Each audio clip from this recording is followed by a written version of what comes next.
खात्यात जमा झालेले आहे। परत एका महिन्याचे 1500 असे 2 महिन्याचे 3000 रुपये लाडक्या बहिणींच्या खात्यावर जमा व्हायला सुरुवात झालेली आहे। आम्ही ते सुरू केले, अकाउंट चेक करतोय पैसे बरोबर जात आहेत की नाही आणि त्यामुळे त्याची सुरुवात झालेली आहे। जेवढ्या आमच्या लाडक्या बहिणी ज्या पात्र आहेत त्यांच्या खात्यामध्ये 2 हप्ते त्याच्यामध्ये जातील। पासून पुन्हा एकदा साधारणपणे पुढच्या 3-4 दिवसाच्या कालावधीमध्ये ज्या काही लाभार्थी आहेत लाडक्या बहीण योजनेच्या त्यांच्या खात्यामध्ये थेट जो लाभ आहे याचा हप्ता आहे तो देण्याची सुरुवात ही केली। रोजच्या घडीला जवळपास 4 ते 5 लाख लाडक्या बहिणींचा ई-केवायसी प्रोसिजर होते।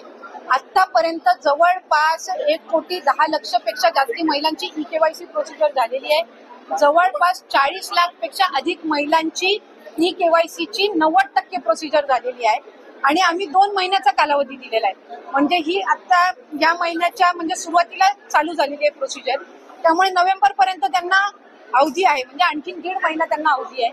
जे पूरग्रस्त भाग आहेत त्यांच्या संदर्भामध्ये आम्ही आणखीन 15 दिवस वाढवून देण्याचा निर्णय हा विभाग म्हणून आम्ही घेत आहोत। राष्ट्रवादी त्या आगामी महापालिका निवडणुका काळात महिलांसाठी विशेष काही असणार आहेत का? ठाणे असेल, मुंबई असेल किंवा इतर जिल्ह्यांमध्ये? साधारणपणे महायुतीच्या सरकारच्या या संबंध कालावधीमध्ये आपण पाहिलं असेल तर कधी नेवय तेवढं महिलांना त्या ठिकाणी प्राधान्य देते।